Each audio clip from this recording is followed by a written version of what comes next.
All right, I think we're recording. Welcome all. My name's Greg Isaacson. Get out of the light here. I am recording this video to be considered for a 1403 instructor. So I went through the original 1403 class around 3 years ago. I have been involved with a couple other 1403 classes. I'll be helping Battalion Chief Eric Johnson teach this coming in a week or two up in Louisville. And then I'd like to run my own class, and that's why I'm here shooting you this video. So thank you. Please, I hope you enjoy.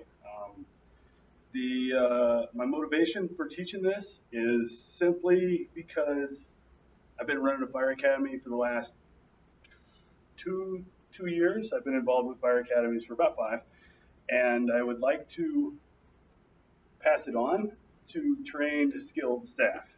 And so I would like to bring this information back to my instructors, and I would like to pass on good ethics, good use of 1403 onto these folks, and then I know that they'll do the same. So my motivation is to train 6, maybe 7 instructors in 1403. Right now, when we burn out of Dotsero, I run the CMC Academy out of Edwards, and so out of Edwards, we travel over to Dotsero. That's where our live fire facility is. So, with that said, we burn about 12 to 15 live burns a semester, and so I've filled out about 25 live fire permits. I've been an instructor in charge for about 25 live fires with Class A fuels for the last 2 years. I've also assisted Carbondale with running the flashover chamber at Dotsero. I have assisted the city of Grand Junction with running flashover as well. When we did Carbondale, we did the burn tower, so we just kind of did scenario-based stuff. And so I'm right around 25, maybe 27 permits in the last 2 years. And all of those permits, I've been instructor in charge. So with that said, I'm hopeful that you'll consider me experienced enough to pass on the good nuggets in 1403. All right, so here's the intent of the training. Somewhere around 45 minutes, give or take, right? The intent for me, from my perspective, is we're going to go through 1403, the live fire standard, as a group, and then I want to do 5 minutes going through my burn plan, burn permit. I know the 1403 calls it a permit. I call it a plan because it helps me organize my burn. So I'm going to go through my burn plan. So 25 minutes and 1403 or so. About 5 minutes to go through, 5 to 10 minutes to go through my burn plan. I just want to communicate the loose ends that I've learned the hard way in my burn plan. I know there's sample permits, plans in the 1403 standard, but those I've found are kind of minimum suggestions. So with that said, I've added a couple things like I want to be sure and identify my RIP plan every time. And I want to be sure, and I run a Class A facility, so I want to be sure and put a gas-powered fan to the front door. I want my RIP pack staged at the front door. I just want to start staging a few things that isn't necessarily identified in 1403, but these things are important to me to keep my students safe. Cool thing is, starting this spring in about April, I'll be running live fires for like a Western Slope type of live fire event. So I'll be opening up to Dotsero and just kind of running a skills day out of Dotsero. And the intent is to feed those 2 to 5 to 7 year firefighters that are still really hungry for live fire, and they want to keep their skills fresh. So that's my target audience. And so with that said, just another good use of 1403. And then I should have explained a little bit more about myself. My name is Greg Isaacson. I work for Summit Fire. Captain Tyson Houston has helped me kind of get this far in the process with 1403, and he turned me on to Chief Johnson's 1403 class, and then he helped steer me with this video, and so yeah, I hope you consider it. I've been a firefighter for about 15 years. I've been paid for about 7, and volunteer for the rest of that experience. Yeah, the last 5 years I've been involved with a lot of academies. And so, yeah, let's dive into 1403. All right, so on the right, you'll see the old 2012 edition of 1403. And so that's the important thing of what I'm teaching is I want my instructors to be able to pass the test, right? That's part of the reason why we're learning about 1403. So your test is going to be over 2012. 2012 edition, I just spoke to Mr. Mark Quick, and he stated he'd have about 2 years to get the 2018 version, the new version, into the test bank. So if you take the test in the next year or two, you'll be tested on the 2012 version, and then the 2018 version is out. It is literally in the mail. I just checked my mailbox, and so it is. It's not in my mailbox right now, and I'm not all that sure of what all the upgrades are, what's new in it. The way I understand it, there's some new RIT stuff, there's some new other things regarding firefighter safety, but that's what 1403 is, right? And so the 1403 standard that we're going to be looking at today is the 2012 edition.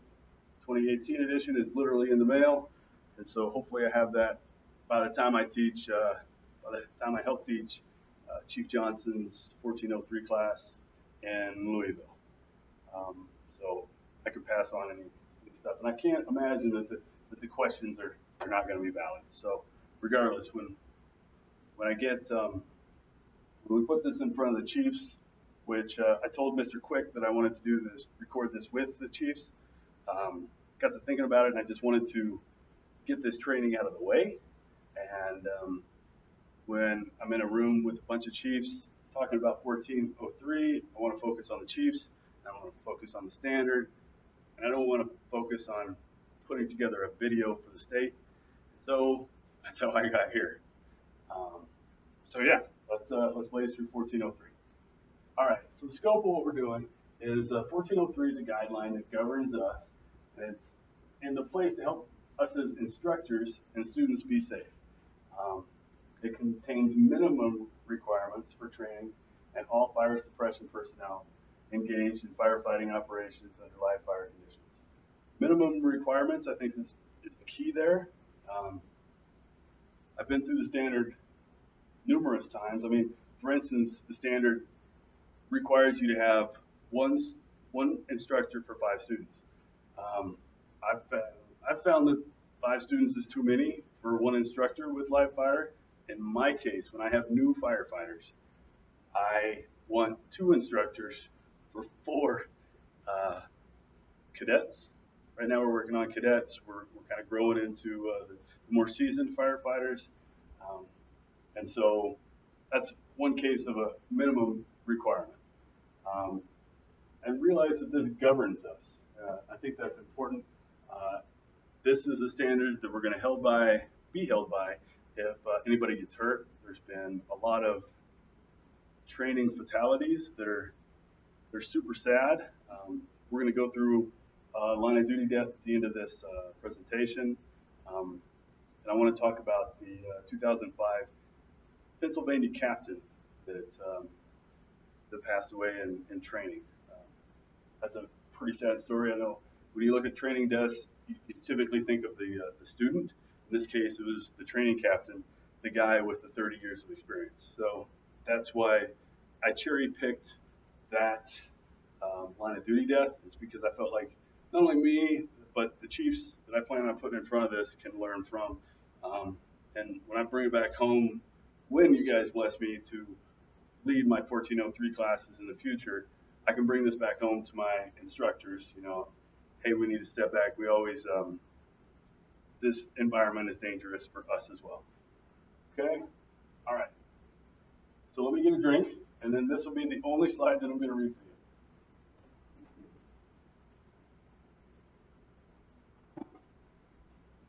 All right, so we're going to get started with the history of NFPA 1403. So NFPA 1403 came from a training accident in Boulder. And in academies, we talk about where 1403 came from all the time. But I want to read this to you guys because I want to pay those guys due diligence, and I don't want to fumble through exactly what happened. So here we go. This was a live fire training drill billed as a smoke drill. It was conducted in an abandoned wood frame chicken coop to generate smoke. Tires, motor oil, and tar paper were burned, and a smoke bomb were used. The materials used to generate a great volume of heat while burning. While the third engine company of the day was inside performing the drill, the low-intensity fiberboard ceiling ignited behind the firefighters, trapping them and the inexperienced training supervisor in the building. All right, so of course I went to NIOSH trying to find a NIOSH report on this. The first NIOSH report I found was in 1985. This was 1982. So in turn, this was really all I could find about the story of what happened. So according to the analysis of the incident, the pre-NIOSH days, the most significant factor relative to the fatalities and serious injury was the extremely rapid development of fire, flashover, caused by the combustible, low-density fiberboard ceiling. Other contributing factors were the use of tires and other high heat potential fuels in an open flaming mode to produce smoke, the use of an inadequate sized hose line, a booster line was all they had, was inside the building. The lack of a water supply line were the other means of reliable water supply on the training ground, and the absence of personnel with the backup hose lines at the scene. The overall lack of planning, supervision, and control at this exercise directly contributed to the conditions that caused fatalities and serious injury. That's a bummer. That's all of our standards are written in blood, huh? That's hard. All right, let's get into the meat and potatoes. I know you guys can't see the picture on the other side of this video. No matter how I tilt the computer, my pictures don't show up all that great. So hopefully I'm enthusiastic enough and that you don't need the pictures to enjoy the presentation. All right, so 1982 was when that event happened in Boulder. 86 is when the first edition of 1403 came out. It took us 4 years to write 1403. And I have a couple pictures up here. It's one of them on the left is that Firefighter 2 JPR where we touch each other's shoulder, take a step, and head into that propane fire. Although in this picture, I don't know if you guys can see it. It's up here. The picture is a little bit big, or the fire is a little bit big for those two lines. I see a lot of red hats in here. I saw one white hat in here, and so that's kind of why I picked that picture. And then in here, as I'm cruising through the internet looking for training pictures, I found this one of the Metro style helmets and all these guys just sitting on the floor watching the smoke come down, watching the thermal layers build. I put that picture in this presentation because there's no hose line. I don't see anybody with a hose line in there. And so I know 1403 specifically states we need a primary and a backup. And that backup needs to be 95 GPM. All right, so why are we here? I don't know if you guys can see this, but you've all seen the videos of the chicken coop that's fully involved. And you see the kids, the balloons out on the street watching these firefighters doing this training. And then you see 3 firefighters push in to this fully involved, flashed over chicken coop. The nozzle firefighter goes in, and he's honestly in too far. Everybody knows it's a terrifying video to watch for all the firefighters. And so he pushes in, and then his partner behind him grabs him and pulls him back. When he pulls him back, he starts to realize that he's on fire. And so I picked this picture because I felt like it's important for all of us to keep each other safe, and I wanted to refer back to this. Sometimes whether the public's watching or not, it goes back to the having the integrity, the backbone to say something, because chances are those back 2 firefighters on that line knew that they shouldn't go into that structure, and somehow this guy got all the way inside before he came back out. Sadly, I don't know any of the rest of the story. I don't know if the guy was hurt or not. He wasn't in there very long, but it's a flashed over chicken coop. So yeah, every time I've sat through this talk, we always talk about 1403 and talk about why are we here. I think that we are here talking about 1403 because we just want to keep our folks safe. It's really that simple. I'm sure there's maybe some other motivations probably in the room as we continue to present this. I think that when I bring this back to my other instructors, I think that their motivation is simply going to be just to keep folks safe. We know that 1403, we all know that 1403 is the standard by which we're held to. And so the intent is just to keep each other safe, make good choices, help steer us in good decisions. All right, our objectives, I don't know if you guys can see, this is the training firefighter that we all hope to be with, so tough, and anyway, I just thought that was a cool picture. So the objectives for the next few minutes, for the next 15 minutes maybe, are just to review NFPA 1403. We're going to touch on some highlights. This is going to start to prepare you for the test, and that's my intent here, is not to teach the standard, but to cherry pick some of the stuff that I have found on the test. At some point, this video isn't the time, but I built this PowerPoint to put in front of other people. But I want to talk about department SOPs. I want to talk about what's accepted locally, and then kind of go up to 1403. We're going to talk about the live fire prerequisites. You have to have 11 essential tasks nailed down as a new firefighter before you can see live fire. We're going to develop a pre-burn plan and briefing. In this case, for this video, we're just going to go through the what I use as a burn plan. Okay, predictable fuel sets. So when we go back to 1982 and talk about the birth of 1403 being in Boulder, they did not have predictable fuel sets. They had tires, they had motor oil, they had all sorts of hydrocarbons that created an unsafe environment for firefighters to train on. So predictable fuel sets in every way. And of course, in my experience, when we talk about predictable fuel sets, we want to start small and work it up. I know the NFPA standard talks about, how did they put it? Engineered fuel sets. Man, I want to be that engineer that's getting paid to burn stuff. Maybe that's what I'm already getting paid to do. Regardless, I think that would be a cool job. I guess I'm getting paid to burn stuff the way it is. I just have fun with it. We're going to take a look at water supply requirements. That goes also back to that 1982 1403 birth. They only had a booster line inside. And then lastly, we're going to identify the instructor in charge responsibilities. We're not going to spend a ton of time with this short video because the intent here is for this to be a morning-long training. And then we're going to peel open all of what is 1403. But for this is 45 minutes of fun time. All right.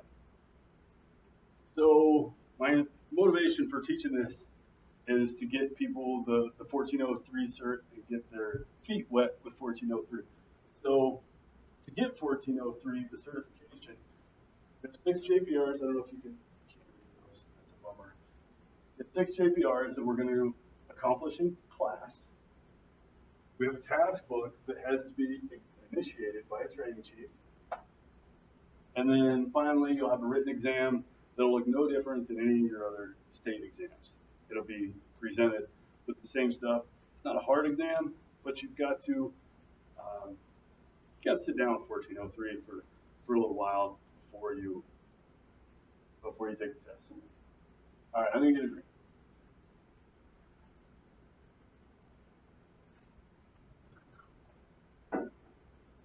So one of the main things I want to pass on is that attitude. I don't know if you guys can see the slides. I'm sorry about that. Attitude is everything. Attitude on the drill ground is probably one of the most crucial things that we're going to talk about, just because that attitude is what's going to create a safe training environment for our firefighters and keep it safe for our instructors. The instructor in charge needs to have enough backbone to take care of the bravado, the machismo, some of that stuff, especially when we have, like I burn Class A fire, and so I need to pay very close attention to my fuel sets. I need to not let my fuel sets get out of hand. And so an instructor coming in, if they don't understand that this room is a 2-pallet room and 3 pallets gets it too hot too fast, then I just need to have those talks up front with my instructors. Okay? Proper control during training exercises. Hazards are recognized and corrected. Unsafe acts are stopped immediately. All of us need to have enough integrity, enough backbone to say something when we can see somebody about to get hurt. We can see something that's not right. I think that we do a good job. I know Summit County does a good job, and I feel like CMC Edward, CMC.0 does a good job. So you guys are welcome to come burn with us anytime. All right, we're going to start with Chapter 1. Chapter 1 just kind of identifies the scope, the purpose, and how we want to apply 1403. Chapter 1, super short, not a lot to it. Okay? Chapter 2 references 14 NFPA standards. And if you have any questions about a word and its meaning, its use, Chapter 2 refers to Webster's Collegiate Dictionary for any further definitions. And then Chapter 3 works on NFPA definitions, things like AHJ. You guys can't see that at all. Sorry. AHJ, which is authority having jurisdictions. Shall, should. Shall is something we must do. Should is recommended, right? It identifies what a student is, it identifies what an instructor is, and it also identifies what the instructor in charge is. Goes through a lot of different definitions. Chapter 4 is truly the meat and potatoes. We could easily spend 2 hours working on Chapter 4, but the gist of it is it identifies permits, those 11 student prerequisites, identifies the safety officer and how important it is to have one. It identifies that we don't burn in extreme weather conditions. Instructors in charge, specialty props, fire control team. It even goes as far as say that our PPE needs to be within the 10 years. We need to have communications. We need to have BLS care on scene. ALS is recommended, of course, and BLS needs to be on scene. Next, we're going to talk about the student prerequisites. Safety, fire behavior, portable extinguishers, PPE, ladders, fire hose, overhaul water supply, ventilation, forcible entry, and building construction. So students need to be well versed and those 11 prerequisites to even be in front of fire. I felt like the only oddball was the portable extinguishers, and I'm sure that there is some different motivation for putting that in there. I'm sure that they put that in there to make sure that new firefighters were covered with portable extinguishers somewhere, regardless. That's kind of water under the bridge here. All right, chapter 4 continued. Like I said, chapter 4 is the meat and potatoes of the whole. Chapter 4 and the annex are really the meat and potatoes of 1403. All right, so it also talks about water supply, um, and there's a big water supply matrix of how many GPMs need to be on site. Um, if you're storing water, if you're shuttling water, just realize that with your water supply, backup lines need to be at least 95 GPM. And no fires lit until backup lines are in place. Fuel materials, only wood products. And so in my case, I just use pallets. And that's also true for acquired structures. Acquired structures are their own animal. We'll talk about that in just a minute. Chapter 4 goes on to identify parking, staging. Yeah, it's an NFPA standard. So pre-burn plan and a walkthrough. Um, I will do a walkthrough every fire with new firefighters. Every time, and I'll do it with experienced firefighters. I want them to know where their egresses are. I want them to know that they have 2 egresses and that I'm not going to change their egresses. I might move a couch. I might move a bed. NFPA 1403 says I don't have to tell them where the victim is, but I don't mess with anybody's egress, ever. All right. Chapter 5 talks about acquired structures. And so acquired structures are a monster of their own. And I watched a handful of seasoned vets go through acquired structures. And I think that the moral of the story is, that's not for this talk right here, this 45 minutes, but acquired structures require the assistance of a seasoned vet. I think that's fair to say. There's a lot to that onion once you start to peel it, and so there's just a lot to it. So for the sake of this talk, we need a seasoned vet to talk about acquired structures. Chapter 6, gas-fired structures. Cool, I was hoping you guys could see this picture. So this picture is kind of interesting. And we're talking about gas-fired live fire structures, right? So I thought that picture was interesting because they were trying to portray rollover in the picture, because you can see fire coming across the ceiling. You can see. I'm guessing these are instructors. I don't know what the problem is, but there's people standing up in the burn room with about a 60-degree fog. I don't know if you can see that in the video. So there's somebody with an officer. Looks like an officer right here, down on his knees with a radio. Somebody's grabbing a victim right here. And then these 2 in the back are standing up in the burn room with a 60-degree fog. So they're also wearing proximity suits, those aluminum shake and bake suits. I've been in the fire service 15 years. I've never seen anybody wear them. And I'm sure that they're still around. I know they're still around at some airports and stuff in Lake County and over in Rifle. We don't use them in Summit County. All right, so gas-fired structures. They need to be inspected prior to each use. We need to document that stuff accordingly. We still need to do that function walkthrough to make sure that our egresses are there, and make sure that the windows are open and nothing's broke. I thought this was interesting that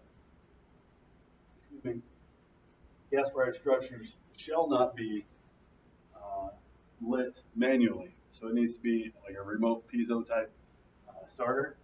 And then test question is, these structures will be inspected every 10 years. They must be inspected every 10 years. In that inspection, We're going to pull all the tiles off. We're going to pull everything out, make sure that that structure is safe. And then I don't know if there's a lot of calcium and aluminate, but 1403 identifies that calcium aluminate needs to be inspected every 3 years. All right. This is a picture of the training tower at Dotsero, and it's a non-gas fired structure. So it's a Class A structure, Class A training building. To my knowledge, there's not a lot of these left in the state. I know we get inspected in the next year or two, and hopefully it goes well. I work hard on being nice to that building because I want to keep it. Class A is it's a blessing and a curse. A blessing because it's real fire. A curse is because it's 8 hours of burning, 8 hours of cleanup. And that is no joke. All right, Class A structures. And we're still going to inspect it prior to each use. We're going to document it accordingly per AHJ, I guess. In my case, I have a burn plan that I've come up with on how I document my stuff. Yeah, this goes back to that burn matrix chart. Predictable fuel sets is what they're looking for, is what I'm looking for. And so it goes back to that engineered fuel set. Someday I hope to be that. Maybe that'll be a good retirement job for me. So these need inspected every 5 years. And we're going to remove and reinstall all the tiles. So these need inspected every 5 years. I can see why. So I have some experience with both structures, one in Summit County, one in Dotsero. And so with a Class A, you have to have quite the burn team. You need to make sure that everybody's headed the same place before fire gets set. For instance, we have 5 people on our burn team.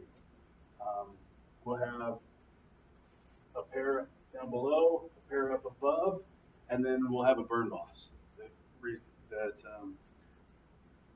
that talks to the instructor in charge. In this case, there's a parameter right there.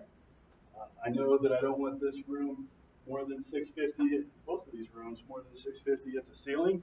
If I get more than that and then spray cold water on it, it gets hard on those tiles. And so we got to put on real training. We got to take good care of the structure, and most importantly, it's got to be safe. All right. Chapter 8, exterior props.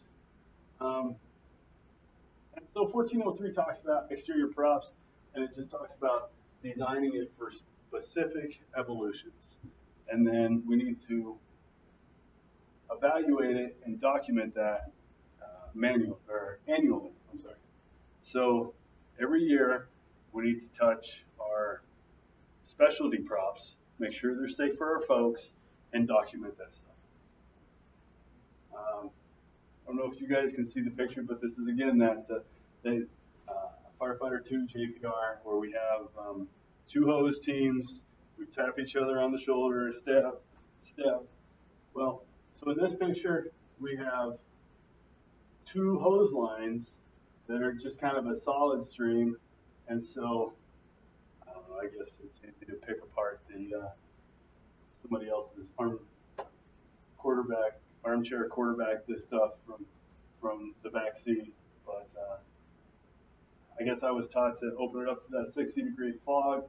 We take 2 teams and make good choices. So when we have these props, they're designed for specific evolutions, and we need to use them appropriately, I guess is where I'm going with that.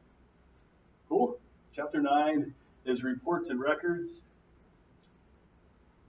I tried to find how long I need to keep my burn plans for, and I couldn't find it. I didn't make it through all the way through the annex, but it was not in Chapter 9.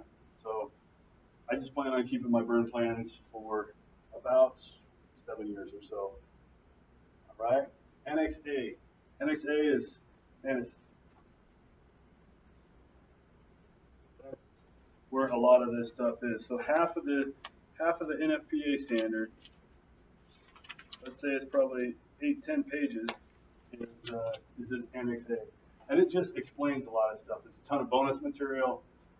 It talks about fire retardant fabrics, what our students should wear, what our instructors should wear. It's got some worksheets in it, inspection templates, Annex D. Oh, and then it goes to Annex D. And Annex D is Annex Bravo, Charlie, Delta are some of these worksheets.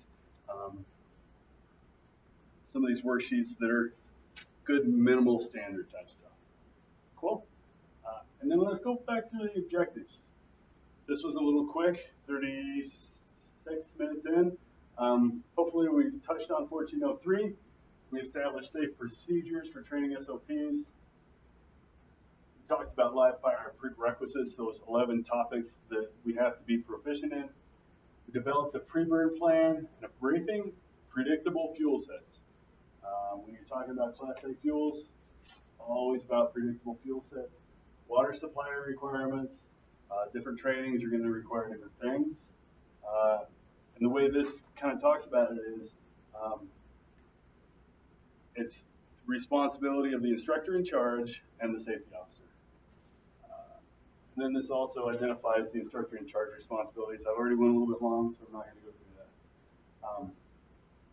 Questions? All right, cool. This is a gentleman I would refer to as a godfather. This is Chief Kurt Kaiser. I would guess that most of you guys know him, but I took that picture. I was lucky enough to do a flashover training with Chief Kaiser last summer, and I was really happy to know that I was pushing out the same message that he's been pushing out for 15 years with that box. So we're 37 minutes in. I want to talk about the burn plan. Okay, so the burn plan, 1403 might refer to it as a burn permit, burn plan. I think of it as a plan because it keeps me steered, keeps me straight. So on top, I always do a date. I need to document, right? And with the Class A structure, we do care about the wind. We don't want any wind event. We don't want to park the engine where the guys have to stand in the cancer. And then I also was prepared by, I don't know if you guys can see that. I take a look at my org chart, identify the instructor in charge, the ignitions, how I'm going to do accountability, and who's on the pump, who's my exterior safety officers. Then in my case, we usually have about 4, I guess I have 25, 27 burns in, and we've always had 4 companies. So we just kind of rotate. I always want to identify the training objectives, and so I will go through and identify the objective for each station, who the instructor in charge. Like I said, some of that stuff that's not in NFPA 1403 is, for instance, you don't want every station to be a workstation. Like some of the stations need to be rehab stations. So I always go work, rehab, and then my folks, I don't blow them up, and that way, when I have somebody in RIT, they're not completely, I didn't demolish them before I put them in RIT, and they're still ready to go. All right. I talk about instructor and cadet accountability. In my case, I always run it from the instructor in charge, and then we always have a command post outside with a BC. We call him a BC, but he's the instructor that's kind of running the show, making sure the dance looks right, and bringing people in at the appropriate time. That's the person that the pars or go back and forth with. All right. I always make sure that 1 instructor per 5 students. In my case, I usually do 2 instructors per 4 to 5 students. I need to hang a live fire banner. It says live fire today.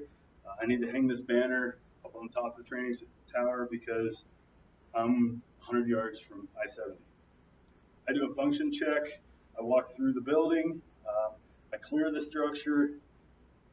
I have this bad vision of someday there being a homeless guy in the attic, and so I will send somebody to go up to go through the attic every time, just to make sure there's no homeless folks.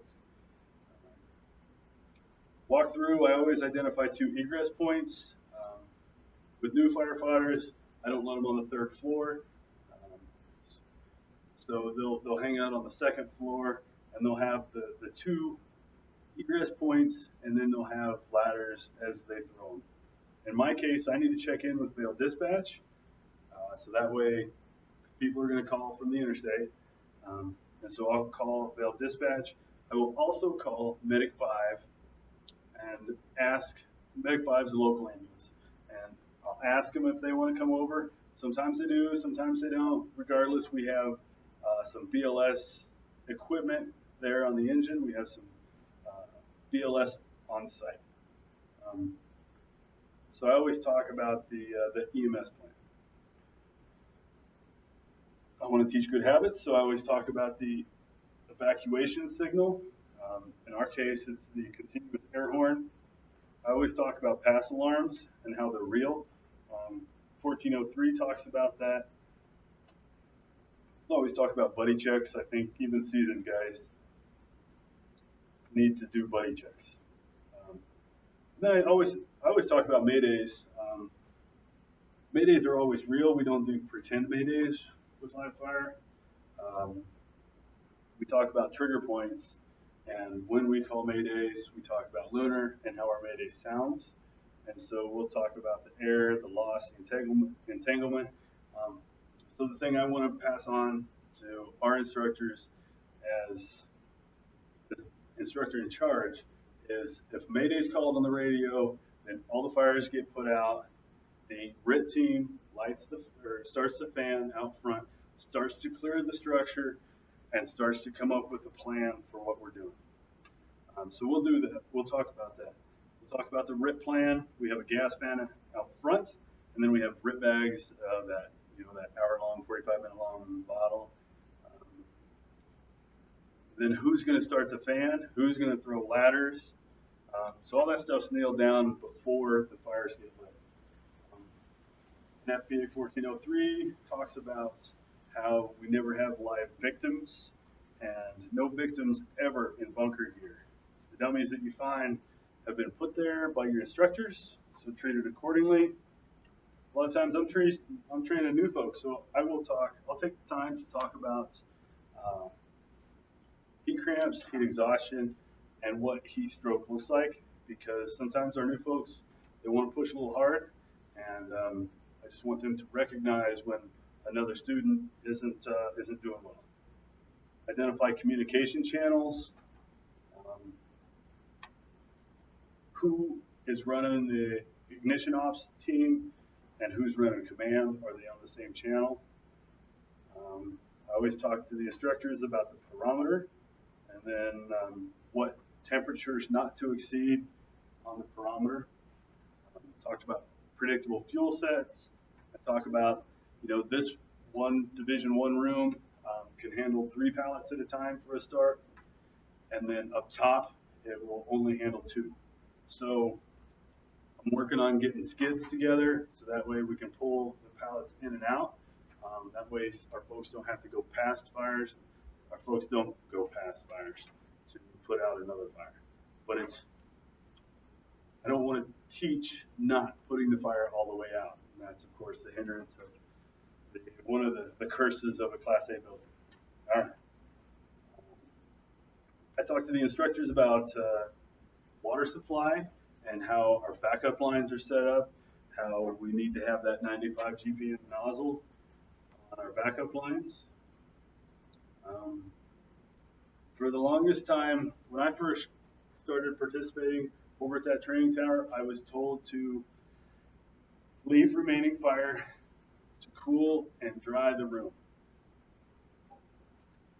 So I was teaching our folks not to put the fire out. I think I'm still working on that, what that looks like. It looks like skids and pulling the fire in and out. Pulling skids in, lighting the fire, let it burn, put it all the way out, and then take out the ashes, put it in the dumpster. dumpster designed for the ashes, of course. In my case, I've got to measure the water, and so I need to take good care of the meter. And then I always talk about good habits. I always talk about if you don't want your students standing, don't be standing. If what our habits look like, how important it is to sound the floor and move. That's why we train, right? Is to find those good habits. And then on the back, I will always draw a sketch of the plan. I'll take a look at the weather and put the engine in an appropriate place. That way my command structure, my engine isn't standing in the cancer, isn't standing in the smoke. And so that's kind of how I set it up. So I'm right at 45 minutes, 52 seconds. So I'm not going to go into this line of duty death. I will during class when I teach it in 2 weeks, but it talks about a captain from the Pennsylvania Fire Academy, 30 years on the job. Was not the instructor in charge, but was on the tail end of a week-long training. Somehow his mask failed. There's speculation that he may have already had a crazed mask, so his mask might have already been a little cracked to begin with. And I picked that line of duty to talk about because it was an instructor and not a student. And so I just want to be sure that the instructors realize that they're not invincible too. And so I'll teach that next week. Anyways, 47 minutes in. Man, I appreciate your time. Thank you for your consideration with this video. I hope that I could be considered to be lead 1403 instructor. Yeah, I feel like I have the experience to pass on good habits and make good instructors. So thank you for your time and stay safe out there.